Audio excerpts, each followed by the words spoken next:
அதனால் இந்த ஹரிஜன சமூக மக்கள் தெளிவாக புரிந்து கொள்ள வேண்டிய செய்தி இது.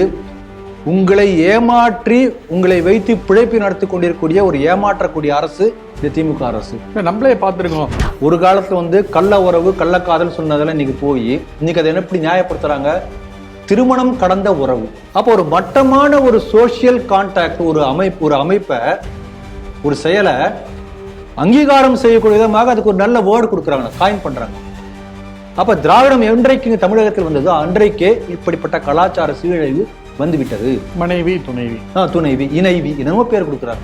இப்படிலாம் சொன்னா மக்கள் போக மாட்டாங்க. இவங்க என்ன நினைச்சிட்டாங்கன்னா, இந்த திமுக மாநாட்டில் பாதி பேர் முக்கவாசி பிளாஸ்டிக் சேர் காலியா இருந்தது. இப்போ போட்டோ வந்தது இளைஞரணி மாநாட்டு, நீங்க சேலத்துல நடந்ததா? இப்ப உதயநிதி கலந்துட்டாரு, சமீபத்தில் நடந்தது இல்லையா? அந்த மாதிரி மிரட்டினோம்னா அந்த மாதிரி கூட்டம் குறைஞ்சிரும். ஏன்னா அதுக்கு வரவங்க கூட்டம்லாம் டாஸ்மாக்கு 200 rupees ப்ளஸ் வேனு போக வர டாஸ்மாக்கு சிக்கன் பிரியாணி இதை கொண்டு கூட்டி வரப்பட்ட கூட்டம். முருக பக்தர்கள் தானா வர போறாங்க. இது எதுவுமே நம்ம கொடுக்க போறதில்ல. முருகனுக்கு அரோகரா என்று சொல்லி வரக்கூடிய கூட்டம் இது. அதனால நீங்க எந்த அளவுக்கு தடை விதிக்கிறீர்களோ அந்த அளவுக்கு அதிகமான கூட்டம் வரப்போகிறது. எனக்கு அந்த கம்யூனிஸ்ட்னு உடனே எனக்கு அந்த திருக்கோயில் சுந்தரம், பாஜகவுடைய முன்னாள் பேச்சாளர், அவருடைய ஞாபகம் வருது எனக்கு. இவன் என்னைக்கு போய் ஆட்சியை பிடிச்சு என்னைக்கு கம்யூனிஸ்ட் கொள்கையை பரப்புறது? அதுக்கு ஜோக்கு சொல்லுவார். என்ன சொல்லுவாருன்னா, ஒரு பையன் இருந்தானா அவன் முறப்பொண்ணு ஒரு 10 வயசு பொண்ணா அடிக்கடி போய் ஸ்வீட் வாங்கி கொடுப்பானா, இதெல்லாம் வாங்கி கொடுப்பானா. என்னடா அடிக்கடி போறிய, அந்த பொண்ணு 5-6 வருஷம் கழிச்சு பெரிய பொண்ணாச்சுன்னா நான் கல்யாணம் பண்ணணும், அதுக்காக இப்போ இருந்து செட்டப் பண்ணுறேன். இவனும் அந்த பொண்ணை போய் பார்த்து எல்லாம் குடிச்சிட்டே இருந்தான்னா 60 வருஷம் ஆச்சா அந்த பொண்ணு ஏஜ் அட்டன் பண்ணல அப்படின்னு சொல்லி ஒரு ஜோக் சொல்லுவார். அந்த மாதிரி அந்த பொண்ணு மாதிரி தான் எனக்கு கம்யூனிஸ்ட் கட்சி என்னைக்கு அது ஏஜ் அட்டன் பண்ணி என்னைக்கு கல்யாணம் முடிச்சு அந்த மாதிரி சொல்லுவார், ஒரு ஜோக்கா சொல்லுவார்.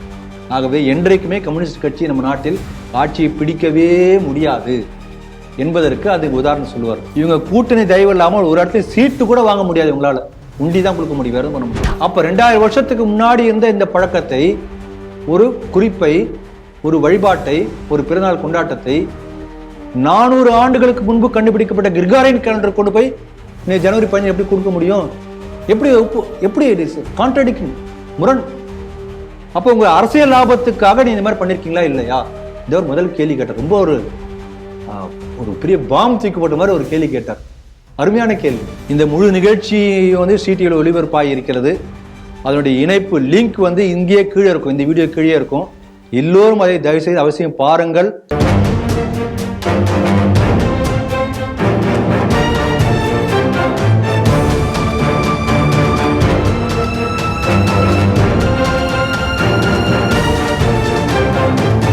சிடிவி நேயர்களுக்கு வணக்கம்.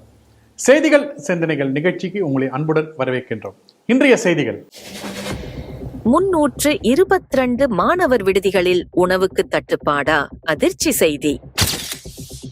தமிழகத்தில் அதிகரிக்கும் குழந்தை திருமணங்கள், கீதா ஜீவனின் பிற்போக்குத்தன பேச்சுக்கு வானதி சீனிவாசன் கண்டனம். பெங்களூரு IPL வெற்றி கொண்டாட்ட நெரிசல் பலியை காரணம் காட்டி முருக பக்தர்கள் மாநாட்டை முடக்க சதியா? கூட்டணி கட்சிகள் இல்லாமல் திமுகவால் வெல்ல முடியாது, CPM கட்சியின் சண்முகம் எச்சரிக்கை. வைகாசி அனுஷமே திருவள்ளுவர் தினம் என திருவள்ளுவர் திருநாட்கழக கூட்டத்தில் ஆணித்தரமாக பேசிய ஆளுநர் RN ரவி. இன்றைய செய்திகள் சிந்தனைகள் நிகழ்ச்சியில் நம்முடைய சமூக செயற்பாட்டாளர், அரசியல் விமர்சகர் திரு ராம வெங்கடாதரி அவர்கள். வணக்கம் திரு ராம வெங்கடாதரி. வணக்கம் அவனீத். தமிழக அரசால நடத்தக்கூடிய ஆதி திராவிடர் நல வாரியத்தில் கீழே இருக்கக்கூடிய விடுதிகள், தமிழ்நாட்டில் சுமார் 1331 விடுதிகள் இருக்கிறது. அதில் என்ன பண்ணுறாங்க, ஒரு 2 வருஷம் முன்னாடி இதில் நிறைய கையாடெல்லாம் இருக்குது. அதனால் நாங்கள் பயோமெட்ரிக் ஃபெசிலிட்டி வைக்க போகிறோம், அதுக்கேற்ற மாதிரி நாங்கள் அந்தந்த விடுதிகளுக்கு அவங்களுக்கு தர வேண்டிய அந்த உணவு மற்றும் அவங்களுக்கு தரக்கூடிய அந்த படுக்கை வசதி அதெல்லாம் நாங்கள் கொடுக்க போகிறோம் அப்படின்னு சொல்லி அறிவித்தாங்க. கிட்டத்தட்ட 2.5 வருஷம் ஆச்சு. இன்னும் அந்த பயோமெட்ரிக் வேலை முடியாதனால கிட்டத்தட்ட 332 விடுதிகளுக்கு அவங்களுடைய அந்த வசதிகள் சரியாக சென்றடையவே இல்லை. மாணவர்களுக்கு வெல்கம் கிட் அப்படின்பாங்க, புதுசாக சேரக்கூடிய மாணவர்களுக்கு பாய், அந்த பெட்ஷீட் அந்த மாதிரி கொடுக்குற இதுவும், அதே மாதிரி உணவும் அந்த மாதிரி விடுதிகளுக்கு சென்றடையவில்லை அப்படின்னு சொல்லி ஒரு செய்தி வந்திருக்கிறது. இந்த திராவிட மாடல் செய்தியை நீங்கள் எப்படி பார்க்குறீங்க? மிகவும் வருத்தம் அளிக்கக்கூடிய செய்தி. பாவம் அந்த மக்கள்லாம் வாயில்லா பூச்சிகளா இருக்காங்க. அவர்கள் யாரை தலைவர் என்று நினைக்கிறார்களோ அவர்களை ஏமாற்றி கொண்டிருக்கிறார்கள் என்று தெரியாமல் பாவமா இருக்கு அவங்க நினைச்சா. இந்த அரசு அப்படிதான் செய்யும். ஏன்னா இந்த அரசு ஈவே ராமசாமியினுடைய கொள்கைகளை செயல்படுத்தக்கூடிய அரசு. ஈவேரா என்ன சொன்னாரு நமக்கு எல்லாத்துக்குமே தெரியும், ஏற்கனவே பலமுறை வந்ததுதான். தெளிவா சொல்லியிருக்காரு, பறையனும் பள்ளச்சியும் ஜாக்கெட் போட்டதுனாலதான் துளி வர ஏறி போச்சு. நான் சொல்லலைங்க, உங்க ஈவேரா சொல்லியிருக்காரு, ஈவே ராமசாமி சொன்னது. இதே பெயரை குறிப்பிட்டு நம்ம யாரையும் ஜாதி பெயரை சொல்லி இழிவா பேசல, ஆனா ஈவே ராமசாமி சொல்லுவார். இதே ஜாதி பெயரை குறிப்பிட்டு இவர்கள்லாம் அரிசி சோறு சாப்பிடுகின்ற காரணத்தினால்தான் விலைவாசி ஏறி போயிருக்கின்றது சொல்லியிருக்கிறார். ஆணைமுத்தோட புத்தகத்தில் எடுத்து போய் படிச்சு பாருங்க. அப்ப விலைவாசி குறைக்கணும் என்பதற்காக இந்த முயற்சி எடுக்கிறாங்களா தெரியல நமக்கு. ஈவேரா கொள்கைப்படி அப்படிதான் இருக்கணும் இல்லையா? அதே போல இவங்களாம் படிச்சாதானே வேலைக்கு போகணும். படிக்காம இருந்துட்டாங்கன்னா வேலைக்கு போக மாட்டாங்க, வேலையில்லா திண்டாட்டம் குறைஞ்சிரும். இப்படி பல ஒரே கல்ல பலமாக யோசிச்சிருப்பாங்கன்னு நினைக்கிறேன். அதனால இந்த ஹரிஜன சமூக மக்கள் தெளிவாக புரிந்து கொள்ள வேண்டிய செய்தி இது. உங்களை ஏமாற்றி உங்களை வைத்து பிழைப்பு நடத்தி கொண்டிருக்கக்கூடிய ஒரு ஏமாற்றக்கூடிய அரசு இந்த திமுக அரசு. நம்மளே பார்த்திருக்கோம், திரு தயாநிதி மாறனும் டிஆர் பாலுவும் எங்களை 3ஆம் தர மக்களாக நடத்தினாங்க அப்படின்னு சொல்லி இந்த மக்களை ஒப்பீடு செய்யற மாதிரி கேவலப்படுத்துற மாதிரி பேசணும். பலமுறை கேவலப்படுத்திருக்காங்க. நிறைய சம்பவம் இதுக்கு முன்னால சொல்லியிருக்கோம். ஆனால் அந்த மக்களுக்கு போய் சேர வேண்டிய பணத்தை வேற எங்கேயோ டைவர்ட் செய்து சைஃபன் பண்ணி அந்த மக்கள் முன்னேற விடாமல் தடுக்கக்கூடிய இந்த அரசுக்கு திருமாவளவன் ஆதரவு கொடுக்கிறாரு. அவர் ரொம்ப பிஸி இப்ப, ஏன்னா கூட்டணி எலெக்ஷன் போதில்லை, அதை பேசணும். இதெல்லாம் அவருக்கு முக்கியமான செய்தி கிடையாது. கூட்டாட்சி பத்தி தான் பேசிட்டு இருப்பார். கூட்டணி எவ்வளவு சீட்டு பார்கெயின் பண்ணணும், அதான் முக்கியம். அப்ப நீங்க புரிஞ்சுக்கணும், ஹரிஜன சமுதாய மக்கள் நீங்க புரிஞ்சுக்கணும், யார் உங்களுடைய நண்பன், யார் உங்களுக்கான வேலை செய்யறவங்க, யார் உங்களை பாதுகாக்கக்கூடிய இருக்குவாங்க. திமுக நிச்சயம் இல்லை, விசிகாவும் கிடையாது. அதை புரிந்து கொள்ள வேண்டிய ஒரு செய்தியாக இந்த செய்தி வந்திருக்கு. அதனால நீங்க இந்த செய்தியை சொன்னது ரொம்ப நல்லது, ஒரு விழிப்புணர்வு ஏற்படுத்தக்கூடிய ஒரு செய்தி. ஏற்கனவே நம்ம பார்த்துருக்கோம், இந்த ஹரிஜன சமுதாய மக்களுக்கு போய் சேர வேண்டிய நலத்திட்டத்துக்கான நிதியை கலைஞர் டிவின்னு அந்த எல்லா வீட்டுக்கும் டிவி பாக்ஸ் கொடுத்து அந்த பணத்தை சைபன் பண்ணார் எலெக்ஷனை ஜெயிக்கிறதுக்காக. இதை காம்பிளே அறிக்கை, மத்திய அரசோட அறிக்கை சொல்லியிருக்கு. இப்ப சமீபத்தில் வந்த ஒரு செய்தி கூட இந்த நலத்திட்டத்துக்கான உதவி டைவர்ட் பண்ணியிருக்காங்க பணத்தை. இப்ப சமீபத்தில் இந்த ஒரு 6 மாசம் கூட இருக்காது, நாம செய்தியில் சிந்தனைகளை பேசணும். அப்போ தொடர்ந்து இந்த ஹரிஜன சமுதாய மக்களை வஞ்சிக்கக்கூடிய அரசு, ஏமாற்றக்கூடிய அரசு, அவர்களுக்கு சேர வேண்டிய நலத்திட்டங்களை வேற எங்கேயோ திசை மடைமாற்றக்கூடிய அரசாக திமுக அரசு இருக்கிறது. இது அவங்க புரிஞ்சுக்கணும். எலெக்ஷன் வரப்போது உங்க ஓட்டு திமுகவுக்கு இருக்கக்கூடாது என்பதை நீங்க புரிஞ்சுக்கணும். திமுக ஓட்டு போட்டீங்கன்னா இதான் நடக்கும். திரும்ப நான் எங்க ஊர்ல நான் பார்த்து சொல்றேன், அங்க இதே ஹரிஜன வெல்ஃபேர் ஹாஸ்டல் இருக்கு, கவர்மெண்ட் காலேஜ் பக்கத்துல. அது நீங்க போனீங்கன்னா அப்படி ஏதாவது தொட்டிங்கன்னா கீழே டப்புன்னு ஊந்துரும். கிட்டத்தட்ட எனக்கு தெரிஞ்சு 30 ஆண்டுகளாக அந்த மாதிரி அந்த ஹாஸ்டல் இருந்தது. இப்போ போய் இந்த சைடு இப்போ ஒரு 3 மாசம் போய் பார்க்கும்போது ஃபுல்லா வெறும் கிரவுண்டா இருந்து இடிச்சிருக்காங்களா இல்ல தானா இடிஞ்சு விழுந்தா தெரியல, புதுசா கட்டுற வேலையை ஆரம்பிச்சிருக்காங்க. தமிழகத்துல பல அரசு விடுதிகள் இப்படித்தான் இருக்கின்றன. அப்ப அந்த ஹாஸ்டலை பராமரிப்பதற்காக ஒவ்வொரு வருஷம் பணம் போகுது இல்லையா, இதை அக்கௌண்ட் எழுதுவாங்களா, எங்க போய் பண்ணலாம். அப்ப இந்த ஏழைகளின் வயிற்றில் அழித்து இந்த பணத்தை எங்க யார் செலவு பண்ணி கொண்டிருக்கிறார்கள்? இப்ப நீங்க சொல்லக்கூடிய செய்திகள்லயே இத்தனை விடுதிகள்ல உணவு பற்றாக்குறை இருக்கிறது, மாணவர்கள் சரியா சாப்பிட முடியல அப்படின்னா அதற்கான பணம், அலாட் பண்ண பணம் எங்க போச்சு? இந்த பயோமெட்ரிக் அமல்படுத்த போறேன்னு சொன்னது கிட்டத்தட்ட 2 வருஷம் ஆச்சு, இன்னும் அமல்படுத்த முடியல, முழுசா அமல்படுத்த முடியல. இந்த ஆட்சியும் நிறைவுக்கு வரக்கூடிய காலமும் வந்து விட்டது. அப்ப இவர்களை ரெப்ரசன்ட் பண்ணி கேட்கக்கூடிய ஒரு வாய்ஸ் கூட தமிழ்நாட்டில் இல்லைன்னு நமக்கு தெளிவா தெரியுது. இது யாராவது கேட்டிருக்கணும் இல்லையா? திருமாவளவனோ இல்லை எத்தனையோ பேர் இந்த சமுதாய தலைவர்களும் தன்னை மார்த்தட்டி கொண்டு பேசிட்டு இருக்காங்களே, விசில் அடிக்க சொல்லி உங்கள் தலைவர் நாண்டு பேசுறாங்க இல்லையா, அவங்க யாராவது பேசியிருக்கணும் இல்ல? ஏன் பேசல? இவங்களை இப்படி உசிப்பு விட்டு ஓட்டு போட்டுருவாங்க, இப்படிதான் நினைக்கிறாங்க எல்லாருமே. உண்மையான ஹரிஜன சமுதாயத்தினுடைய முன்னேற்றத்திற்காக யாரும், எந்த தலைவரும் பாஜக தவிர யாருமே நடவடிக்கை எடுப்பதில்லை. எந்த பேச்சு, எந்த முயற்சியும் நடக்கிறது இல்லை. தெளிவா தெரிஞ்சுக்கணும். இது ஒரு பக்கம். இன்னொன்னு பாருங்க, எல்லா இடத்துலயும் கவர்மெண்ட் இன்ஸ்டிடியூஷன்ஸ் நாளுக்கு நாள் தமிழ்நாட்டில் எப்போது ஆரம்பிச்சாச்சு. உதாரணத்துக்கு நீங்க பாருங்க, ஒரு கவர்மெண்ட் ஸ்கூல்ல போய் ஒரு குழந்தைய சேர்ப்பாங்களா இல்ல பிரைவேட் ஸ்கூல்ல சேர்ப்பாங்களா? ஒரு சாதாரண ஆட்டோ ஓட்டக்கூடிய நினைக்கிறாரு, எனக்கு லட்சக்கணக்கான ரூபாய் செலவானாலும் பரவாயில்ல, என் பையனை பிரைவேட் ஸ்கூல் தான் நான் சேர்ப்பேன், ஏன்னா கவர்மெண்ட் ஸ்கூல் தர அவனுக்கு தெரிஞ்சிருக்கு. இதே போல ஜிஹெச், யாரும் ஜிஹெச் போய் சேர்த்துறதே இல்லை. இத்தனைக்கு பார்த்தா அந்த டயக்னோஸ்டிக் பண்ணக்கூடிய பல உயர்ந்த கருவிகளாக ஜிஹெச்ல தான் இருக்கு, ஆனா கூட யாரும் போய் சேர்க்க மாட்டாங்க. அப்ப கவர்மெண்ட் இன்ஸ்டிடியூஷனுடைய தரம் இந்த அளவுக்கு தாழ்ந்து போக என்ன காரணம்? நீங்க இப்ப சிங்கப்பூர் போறீங்க, வேலை வெளிநாடுகளுக்கு போறீங்க, சிங்கப்பூர்ல போனீங்கன்னா கவர்மெண்ட் ஸ்கூல்ல இடம் கிடைக்கிறதுக்கு நீங்க காம்படிட்டிவ் எக்ஸாம் எழுதணும். கவர்மெண்ட் காலேஜில் கவர்மெண்ட் ஸ்கூலில், கவர்மெண்ட் ஹாஸ்பிட்டலில். அந்த அளவுக்கு தரம் அங்கே they are maintaining the quality. இங்கேயே அப்படி இல்லாமல் போச்சு. இப்போ சமீபத்தில் ஒரு வருஷத்துக்கு முன்னாடி ஒரு செய்தி படித்தேன். குஜராத்தில் நியூஸ் பேப்பரில் வந்த செய்தி, இந்த கவர்மெண்ட் ஸ்கூலுடைய தரம் கூடிக்கொண்டு வருகின்ற காரணத்தினால் தனியார் பள்ளிகள் இழுத்து மூடப்படுகின்றன. பாருங்க எப்படி. இங்க கவர்மெண்ட் ஸ்கூலுக்கு யாரும் ஆளே போறதில்ல. பாஜகவில் 1 லட்சம் ரூபாய் சம்பளம், சும்மா இருக்காங்க. பல ஸ்கூல்ல 2 பேர் 3 பேர் 10 பேர் அவ்வளவுதான். ஹை ஸ்கூல்னு பேர், பெரிய கட்டடம் இருக்கும், குழந்தைங்க இருக்க மாட்டாங்க, சத்துணவு போட்டு வந்துட்டு போவாங்க. அப்ப இந்த அளவுக்கு மோசமான நிர்வாகம் இங்கே செயல்பட்டு கொண்டிருக்கின்றது எல்லா கவர்மெண்ட் ஸ்கூல்லையும். அது குறிப்பாக இந்த ஹரிஜன் வெல்ஃபேர் என்று சொல்லக்கூடிய இந்த இதுக்கு, அதுக்காக அவங்களோட அந்த கடை சமுதாயத்தில் கீழ்மட்டத்தில் இருக்கக்கூடிய மேலே தூக்கி கொடுத்துருக்க அந்த ஹெல்ஃபேர் ஸ்கீம்ல இருக்கு. ஆனால் அதை செயல்படுத்துறதுக்கான திட்டம் இருக்கு, பண அலோகேஷன் அதுவும் இருக்கு. ஆனால் திட்டம் மட்டும் செயல்படுத்தப்படவில்லை. அப்ப என்ன அர்த்தம்? எல்லாத்துலேயும் ஊழல், மக்களை ஏமாற்றி கொண்டிருக்கிறார்கள்.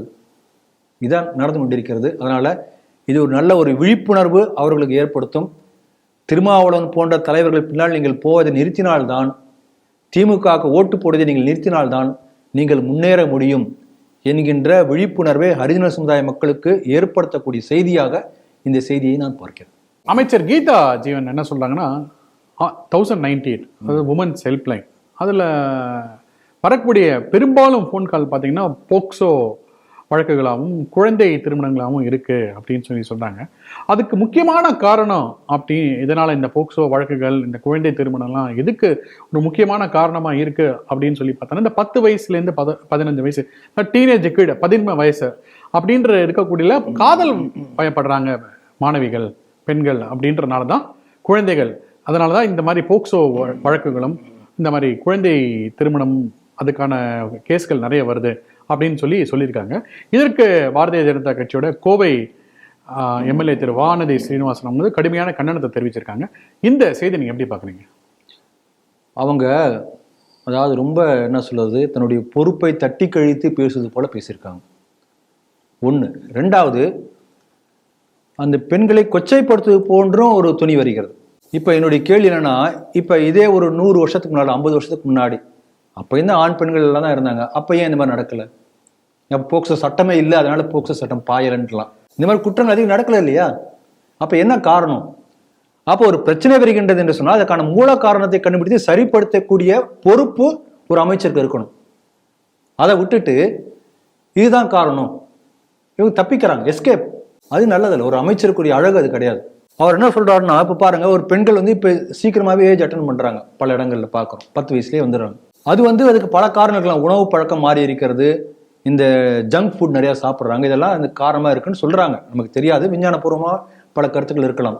இப்போ இதெல்லாம் ஒரு பயாலஜிக்கல் ஃபேக்டர். இதை வந்து ஒரு சொசைட்டியில் இருக்கக்கூடிய குற்றங்களுக்கு காரணமாக எப்படி நம்ம சொல்ல முடியும்? அது ஒரு அந்த பெண் இனத்தையே கொச்சைப்படுத்தக்கூடிய ஒரு செயல் தானே, அதை எப்படி இந்த மாதிரி சொல்ல முடியும்? அதனால அது ஒரு பெரிய ஒரு இது சொல்றாங்க, ஒரு தப்பா சொல்லியிருக்காங்க.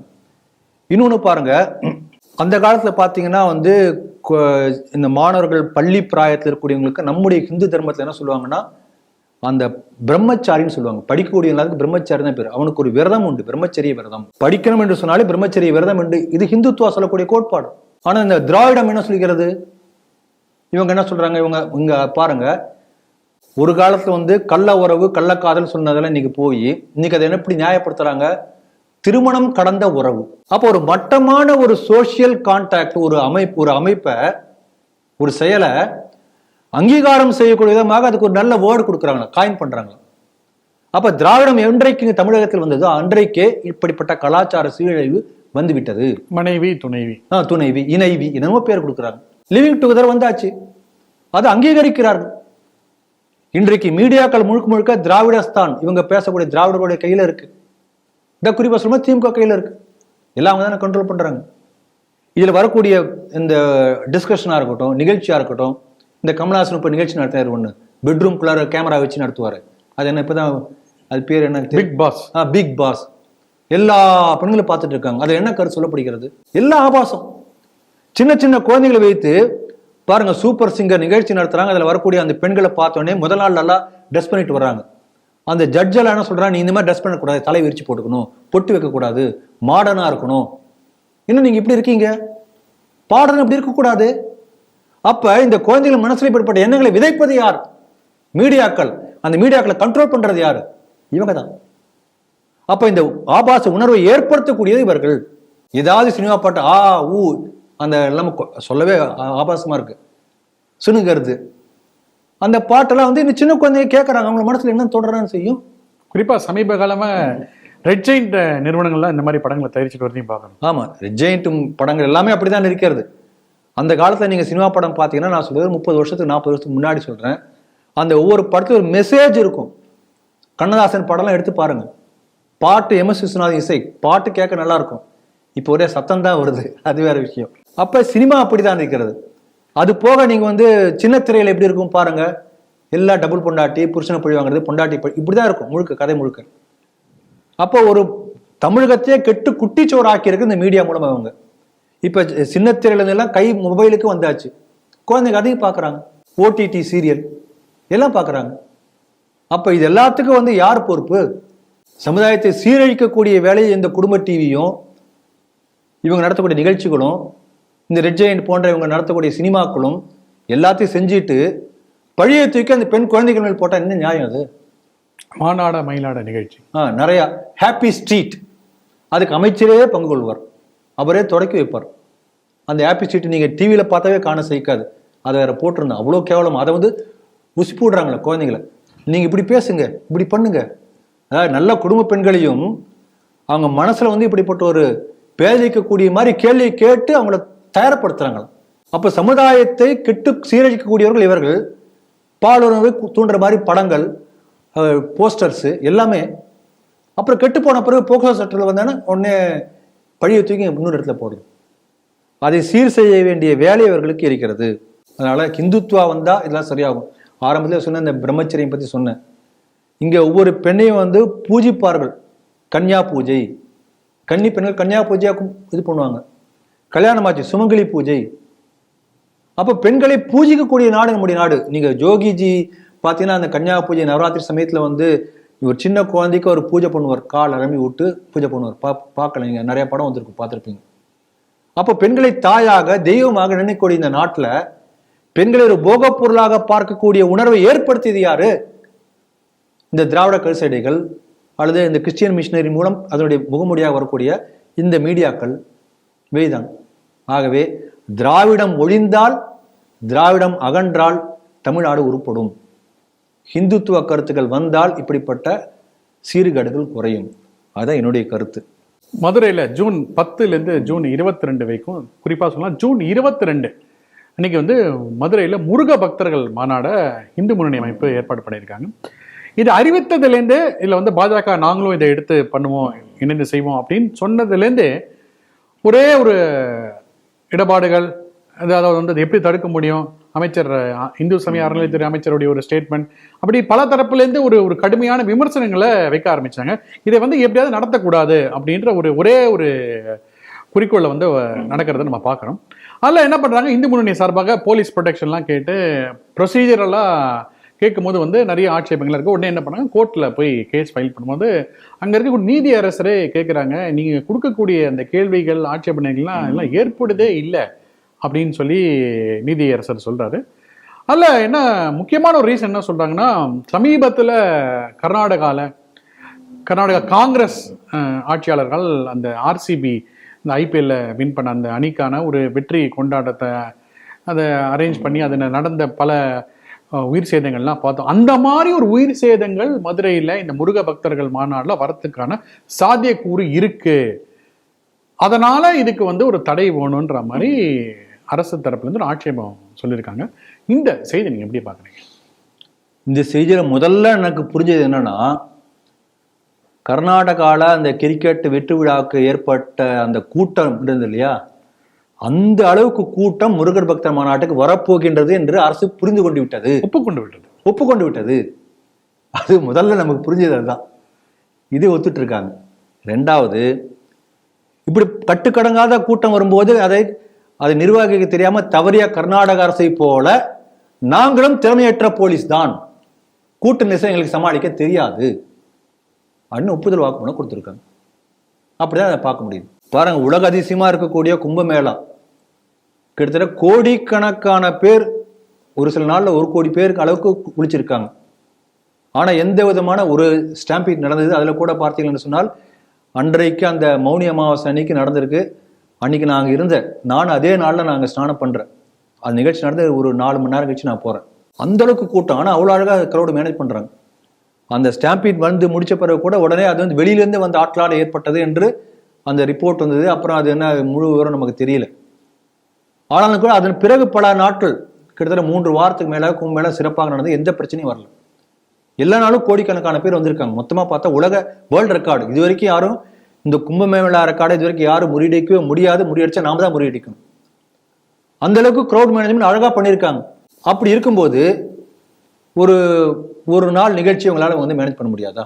இத்தனைக்கும் சொல்றாங்க என்ன நிகழ்ச்சி நடக்க போகுது எல்லாம் சொல்லி எல்லாத்தையும் எக்ஸ்பிளைன் பண்ணியாச்சு. இத்தனை பேர் வருவாங்க, இப்படி வருவாங்க, எல்லாம் சொல்லியாச்சு. அப்ப கையாலாகாத போலீஸ் என்று தமிழக அரசு ஒத்துக்கொள்கிறதா? இது நம்முடைய கேள்வி. இங்க என்ன நான் கவனிக்கக்கூடிய, நீங்க சொன்ன அழகான ஒரு கருத்து சொன்னீங்க, இதை எப்படியாவது தடை பண்ணிடணும். அப்ப என்ன அர்த்தம்? இந்த அரசு பயப்பட்டு கொண்டிருக்கிறது. இப்ப இவங்கெல்லாம் சும்மா இப்ப திருமாவளவன் நேத்து கூட விட்டுற அமித்ஷா வந்து கற்பனையில் இருக்கிறார். இது யூபி அல்ல, இது தமிழகம். யூபியை போல வந்து நீங்க வந்து மத உணர்வுகளை தூண்டி விட்டு நீங்கள் வந்து ஓட்டு அறுவடை செய்ய முடியாது. முந்தா நாள் அறிக்கை விட்டுருக்கார் அமித்ஷா வந்து போனப்ப. அப்புறம் ஏன் பயப்படுற நீ? இது தமிழகம் ஆன்மீக பூமி. நீங்க வேணா பெரியார் மண்ணுன்னு சொல்லிக்கலாம். இது பெரியாழ்வார் மண். பெரியாழ்வார் மண் அழகா சொன்னீங்க. இப்ப ஈரோடுல யாரோ ஒரு அரசியல் தலைவர் இப்ப சில மாதங்களுக்கு முன்னால போய் இது ஈரோடு வந்து பெரியார் மண் அப்படின்னாரு. அப்போ வந்து இவர் ஒரு அழகா ஒரு கேள்வி கேட்டார். அந்த யூடியூப்ல அந்த அழகா இருந்தது. நம்ம பேராசிரியர் சீனிவாசன் கேட்டிருந்தாரு, ஈரோடு நீங்க பெரியார் மண் சொல்றீங்க, நீங்க வேணா ஒண்ணு பண்ணுங்க, ஈரோடு மாவட்டம் முழுக்க ஒவ்வொரு வீடா போய் பாருங்க, எத்தனை வீடுகள்ல ராமசாமி ஈவே ராமசாமி படம் இருக்கு, எத்தனை வீடுகள்ல ராமர் சாமி படம் இருக்கு, கால்குலேஷன் ஸ்டாட்டிஸ்டிக்ஸ் எடுங்க அப்படி சொல்ற. ரொம்ப அந்த ஸ்லேடையா சொன்னார் அது. ஆகவே ராமசாமி படம் எங்கே இருக்காது, ராமர் சாமி படம் எல்லா வீட்லையும் நீங்க பார்க்க முடியும். இது ஆன்மீக பூமி. இது ஆன்மீக பூமி இல்லை என்று நீங்க வாய்க்கிழிய தொண்டைக்கிழிய கத்தினாலும் மக்கள் புரிந்து கொண்டு விட்டார்கள். ஏன் அவ்வளவு பதட்டம்? முருக பக்தர்கள் சேர்ந்து மாநாடு நடத்த முடியாது, நடத்தக்கூடாது. தமிழகத்தின் தெய்வம்னு நீங்க வேற சொல்லிக்கிறீங்க, தமிழ் கடவுள் சொல்றீங்க. தமிழ்ல 5 வகை நிலங்களுக்கு ஒவ்வொரு நிலத்துக்கும் ஒரு கடவுள் இருக்கு. குன்றுதோறும் ஆடும் குமரன், குறிஞ்சி நில கடவுள் குமரன் தமிழர்களுக்கு எப்ப சங்க காலத்துல இருந்து.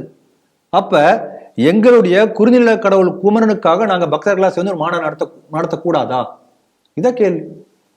உதயநிதிக்காக ஒரு மாநாடு நடத்தலாம், அரசியல்வாதி போட்டியை நடத்தலாம், விளையாட்டு போட்டி ஃபார்முலா ரேஸ் நடத்தலாம், அதுக்காக எல்லா டிராஃபிக் நிறுத்த வைக்கலாம், அதெல்லாம் ஒன்றும் பிரச்சனை கிடையாது. அப்ப ஸ்டாம்பீட்லாம் வராது. ஆனால் முருக பக்தர்கள் மாநாடு நடத்தினா ஸ்டாம்பீட் வந்துடும். இப்ப நமக்கு இது இன்னொரு சந்தேகம் கூட வருது. இப்ப முன்கூட்டியே ஸ்டாம்பீட் வரும் அப்படின்னு சொல்றதை பார்க்கும்போது இந்த மாதிரி ஸ்டாம்பீட் வருவதற்கான ஏதாவது இப்போ வெளியிலிருந்து வந்தா கும்பமேளா ஸ்டாம்பீட் நடந்தது என்று அறிக்கை வந்தது. இதே போல யாராவது ஸ்டாம்பீட் பண்ணுவதற்கான முயற்சி பண்றாங்களா? நமக்கு ஒன்றும் புரியல. இப்படி காவல்துறையை முன்கூட்டியே சொல்ல வேண்டிய காரணம் என்ன? இது நமக்கு வரக்கூடிய ஐயப்பாடு. அதனால இன்னொரு பக்கம் வந்து இந்த மாதிரி சொல்லி ஒரு பயத்தை பீதியை ஏற்படுத்தினால் வந்து கூட்டம் வருவது குறைந்து விடும் என்று நினைக்கிறாங்களான்னு நினைக்கிறேன். அது தப்பு கணக்கு போடுறாங்க. நீங்க வந்து என்ன வந்து தடை செய்தாலும் இதுக்கு வரக்கூடிய கூட்டம் இன்னும் அதிகமாகத்தான் போகிறது. இப்படிதான் RSS உடைய அணிவகுப்புக்கு வந்து தொடர்ந்து தமிழக அரசை முட்டுக்கட்டை போட்டுன்னு தான் இருந்தாங்க. கடைசியில் உச்ச நீதிமன்றம் என்ன சொன்னாங்க, அதெல்லாம் இல்ல, உங்களுக்கு அதுக்கே பாதுகாப்பு கொடுக்க முடியலன்னு நீங்க ஒத்துக்கிறீங்களான்ற மாதிரி தான் கேள்வி கேட்டாங்க. ஆமா, சொல்லும்போது மட்டும் ஸ்காட்லாண்ட் யார்டை போடுற அதுக்கு நிகரான போலீஸ் சொல்லிக்கிறாங்க. ஆனா ஒரு கூட்டமோ ஒரு அணிவகுப்போ நடத்துவதற்கும் உங்களால பாதுகாப்பு கொடுக்க முடியாது. அப்ப ஸ்காட்லாண்ட் யார்டு இல்லைன்னு ஒத்துக்கோங்க, இதை எங்க கையாலாகத்தன்னு ஒத்துக்கோங்க. அப்ப தெளிவா நம்ம என்ன நான் புரிஞ்சுக்கிறது என்னன்னா, எப்படியாவது இந்த மாநாட்டை நீங்க சொன்னது போல முடக்க வேண்டும் என்று திட்டம் போடுகிறார்கள். அதுக்காக ஒரு பயத்தை ஏற்படுத்தணும். ஸ்டாம்பீட் ஆயிடும், போகாத, நெரிசல் ஆயிடும், இப்படிலாம் சொன்னா வந்து மக்கள் போக மாட்டாங்க. இவங்க என்ன நடிச்சிட்டாங்கன்னா, இந்த திமுக மாநாட்டுல பாதிக்கு மேல முக்கவாசி பிளாஸ்டிக் சேர் காலியா இருந்தது. இப்போ போட்டோ வந்தது இளைஞரணி மாநாட்டு, நீங்க சேலத்துல நடந்ததா? இப்ப உதயநிதி கலந்துட்டாரு, சமீபத்தில் நடந்தது இல்லையா? அந்த மாதிரி வந்து மிரட்டணும்னா அந்த மாதிரி கூட்டம் குறைஞ்சிரும். ஏன்னா அதுக்கு வரவங்க கூட்டம்லாம் டாஸ்மாக்கு 200 மார்க் 200 rupees பிளஸ் வேனு போக வர, டாஸ்மாக்கு, சிக்கன் பிரியாணி, இதை கொண்டு கூட்டி வரப்பட்ட கூட்டம். முருக பக்தர்கள் தானா வர போறாங்க. இது எதுவுமே நம்ம கொடுக்க போறதில்ல. முருகனுக்கு அரோகரா என்று சொல்லி வரக்கூடிய கூட்டம் இது. அதனால நீங்க வந்து எந்த அளவுக்கு தடை விதிக்கிறீர்களோ அந்த அளவுக்கு அதிகமான கூட்டம் வரப்போகிறது. அதனால என் ரெக்வஸ்ட் என்னன்னா, இன்னும் நிறைய தடை போடுங்க. தடையை மீறி முருக பக்தர்கள் அலையலையாக வரப்போகிறார்கள். திருச்செந்தூர்ல வரக்கூடிய சூரசம்காரம் போல அலையலையாக வந்து இந்த விடியல் ஆட்சியை அகற்ற சபதம் இருக்க போகிறார்கள். அதற்கான ஒரு மாற்றமாக இந்த மாநாட்டை நான் பார்க்கிறேன்.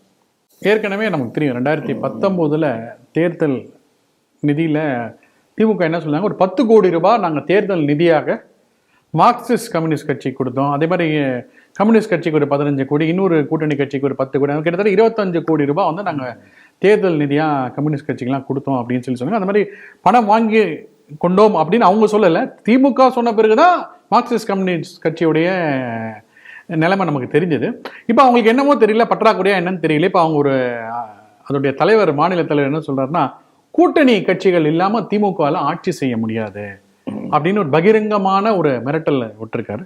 நாங்கள் கேட்போம், இன்னும் போன வாட்டி எங்களுக்கு 6 சீட் தான் கொடுத்தாங்க, ஆனால் இந்த வாட்டி கூடுதலாக கேட்போம் அப்படின்னு சொல்லி மிரட்டிருக்காங்க. இந்த செய்தி நீங்கள் எப்படி பார்க்குறீங்க? இந்த செய்தியில 2 உண்மை இருக்கு. கூட்டணி கட்சிகள் தயவு இல்லாமல் திமுக ஆட்சியை பிடிக்க முடியாது என்பது இவர் சொன்ன உண்மை.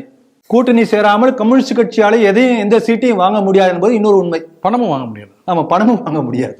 2மே உண்மை.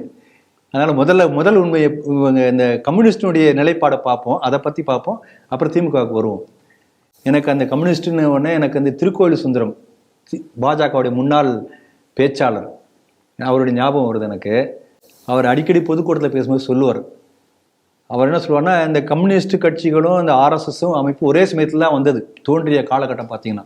அந்த கம்யூனிஸ்டுடைய கோட்பாடு என்னன்னா, ரூல் ஆஃப் த ப்ராலிட்டேரியன், உழைக்கும் வர்க்கத்தின் பிரதிநிதியாக தன்னை சொல்லிக் கொடுக்கக்கூடியவர் வந்து ஆட்சியில் அமர்ந்த பிறகுதான் மாற்றம் வரும். அவரை போய் ஆட்சியை பிடிக்கணும். இந்த மாதிரி கூட்டணியே 4 MP 4 MLA எல்லாம் கிடையாது, ஆட்சியை பிடிக்கணும். இவன் என்னைக்கு போய் ஆட்சியை பிடிச்சு என்னைக்கு கம்யூனிஸ்ட் கொள்கையை பரப்புறது? அதுக்கு ஜோக்கு சொல்லுவார். என்ன சொல்லுவாருன்னா, ஒரு பையன் இருந்தானா வந்து அவன் முறப்பொண்ணு, ஒரு 10 வயசு பொண்ணா, அடிக்கடி போய் வந்து ஸ்வீட் வாங்கி கொடுப்பானா, இதெல்லாம் வாங்கி கொடுப்பானா. என்னடா அடிக்கடி போறியே, அந்த பொண்ணு 5-6 வருஷம் கழிச்சு பெரிய பொண்ணாச்சுன்னா நான் வந்து கல்யாணம் பண்ணணும், அதுக்காக இப்போ இருந்து செட்டப் பண்ணுறேன்.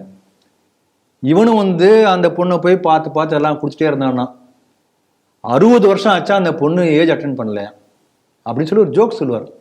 அந்த மாதிரி அந்த பொண்ணு மாதிரி தான் எனக்கு கம்யூனிஸ்ட் கட்சி, என்னைக்கு அது ஏஜ் அட்டன் பண்ணி என்னைக்கு கல்யாணம் முடிச்சு, அந்த மாதிரி சொல்லுவார், ஒரு ஜோக்கா சொல்லுவார்.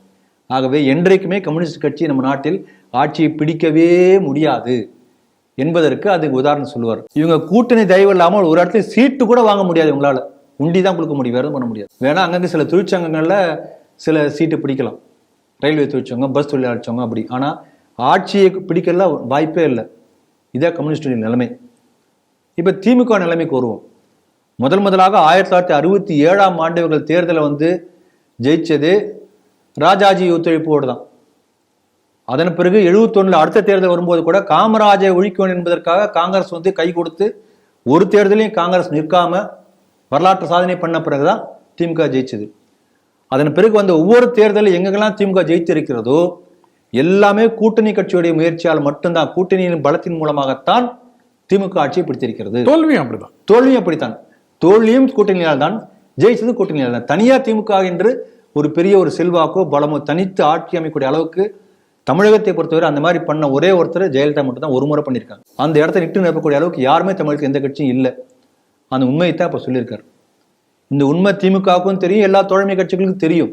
ஆனால் இப்ப சமீப காலமா நீங்க பார்க்கக்கூடிய நடவடிக்கை என்னன்னா, எல்லா கட்சியும் நெருக்குதல் கொடுக்குது. இப்ப சமீபத்தில் ஒரு 2-3 வாரங்களுக்கு முன்பு அந்த கிறிஸ்துவர்களுடைய கூட்டமைப்பு ஏதோ ஒன்று இருக்கு, அதை செய்தி நம்ம சிடிவியில் பேசணும், அவங்களா சேர்ந்து நெருக்குதல் கொடுத்தாங்க. அப்புறம் திருமாவளவன் இதே போல எங்களுக்கு நான் வந்து அதிக சீட்டு கிடைக்கணும், அவரு நெருக்குதல் கொடுக்குறாரு. இப்போ மார்க்சிஸ்ட் ஆரம்பிச்சிருக்காங்க. அப்ப என்ன அர்த்தம், இது எதை காட்டுகின்றது அப்படின்னா, அந்த அளவுக்கு திமுக வந்து பலவீனப்பட்டு கொண்டிருக்கின்றது என்பதை அவர்கள் புரிஞ்சிருக்கிறார்கள். கேட்டா டிமாண்ட் பண்ணா கொடுப்பான், இல்லாட்டி எப்படி பேசணும், வெளிப்படையா அறிக்கை விடுவானா, யோசனை பண்ணி பாருங்க. அப்ப it is in weaker position. அந்த வீக்கர் பொசிஷன் என்னங்கிறது அனலைஸ் பண்ணணும். வீக்கர் பொசிஷன்ங்கிறது தலைமையா அல்லது செல்வாக்கு புரிந்து கொண்டிருக்கிறதா, ஏதோ சில பல்ஸ் அவங்களுக்கு கிடைக்கிறதுனால இந்த மாதிரி இவங்க தே ஆர் ஏபிள் டு இந்த மாதிரி சொல்ல முடிகிறது. இதை நம்ம புரிஞ்சிக்க முடியுது. இன்னொன்று என்னன்னா, இந்த எலெக்ஷன் வந்து ரொம்ப குரூஷியல் ஃபார் டிஎம்கே. ஏன்னா இந்த தேர்தலில் ஜெயித்தால் மட்டுமே உதயநிதி மீண்டும் சிஎம்மாக வர முடியும், இல்லாட்டி உதயநிதி அதோட சாப்டர் க்ளோஸ் ஆகிடும். அப்ப எப்பாடுபட்டாது உதயநிதியை கொண்டு வந்தே ஆகணும். இது ஒரு பெரிய ஒரு ப்ரெஷர் திமுகவுக்கு. இந்த ப்ரெஷரை பயன்படுத்தி நாம நிறைய டிமாண்ட் பண்ணலாம். இப்படி ஒவ்வொருத்தரும் கால்குலேட் போடுறாங்க.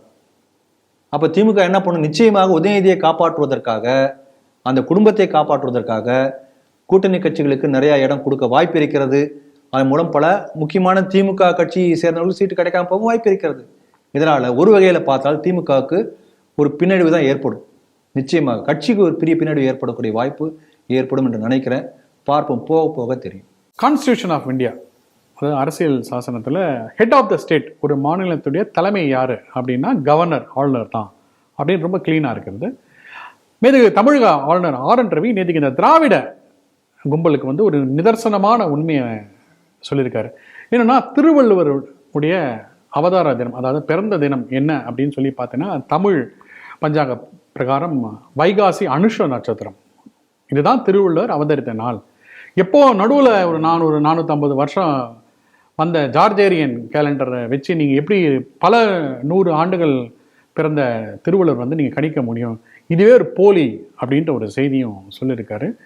தொடர்ந்து பல விஷயங்கள் பேசுகிறாங்க. குறிப்பாக சொன்னால் இந்த புதிய தேசிய கல்விக் கொள்கையில் வந்து பல அம்சங்கள் வந்து திருக்குறள்லேருந்து தான் எடுக்கப்பட்டது, அடிப்படையே திருக்குறள் தான் அப்படின்னு சொல்லியிருக்காரு. இந்த செய்தி நீங்கள் எப்படி பார்க்குறீங்க? வைகாசி அனுஷ நட்சத்திரம் தான் திருவள்ளுவர் பிறந்த நாள். இதற்காக தொடர்ந்து பல ஆண்டுகளாக அமரர் பேராசிரியர் சிறு சாமி தியாகராஜன் அவர்கள் திருவள்ளுவர் திருநாட்கழக அறக்கட்டளை மூலமாக ஒவ்வொரு வைகாசி அனுஷ நட்சத்திரத்தின் போது இந்த திருவிழா நடக்கும். இப்போ சமீபத்தில் அவர் இறந்து போய்விட்டார். இந்த ஆண்டு அவர் பெயரில் ஒரு நினைவு பரிசு கொடுக்கப்பட்டிருக்கு. திருக்குறளுக்காக உண்மையாக துண்டாட்டக்கூடியவர் அந்த வகையில் அந்த பரிசும் கொடுக்கப்பட்டது. திரு ஆர்.என். ரவி அவர்கள் வந்து கவர்னராக வந்த பிறகு முதலாக சாமி தியாகராஜன் போய் அவர்களை பார்த்தார்.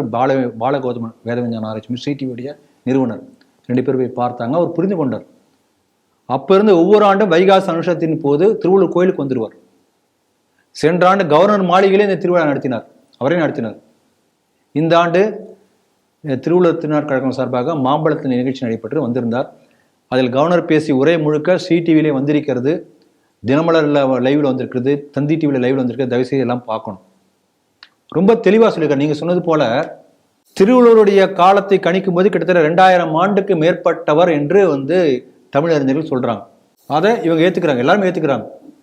ஆனால் இந்த கிரிகோரியன் கேலண்டர் என்பது கிரிகரி என்கின்ற அந்த ஒரு பாதிரியார் வந்து 450 ஆண்டுகளுக்கு முன்பாக கொண்டு வராங்க. அது ஏன் கொண்டுறாங்கன்னா, அந்த கிறிஸ்டியன் ஃபெஸ்டிவல்ஸ் கொண்டாடும் போது அவங்க கிறிஸ்டியன் இதில் வந்து 10 மாதம் தான் கணக்கு. லாஸ்ட் மந்த் வந்து 10வது மாதம். டிசம்பர் டெக்கானா 10, நவானா 9, ஆக்டானா 8, மொத்தம் 10 மாதம் தான், 300 நாள் தான். அப்போ ஒவ்வொரு வருஷம் மாறி மாறி வருது.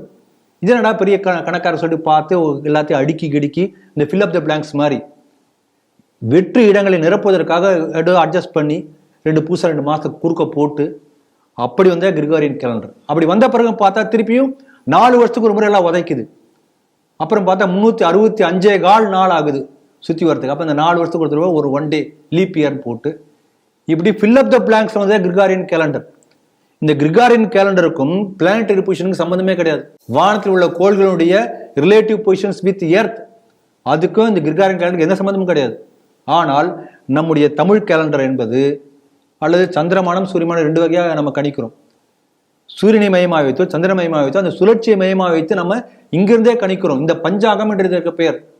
அதன் பிரகாரம் வைகாசி மாசத்தில் வரக்கூடிய அனுஷ நட்சத்திரத்தில் தான் திருவள்ளுவர் பிறந்தார். இது 2000 வருஷமா இருக்கக்கூடிய பழக்கம்.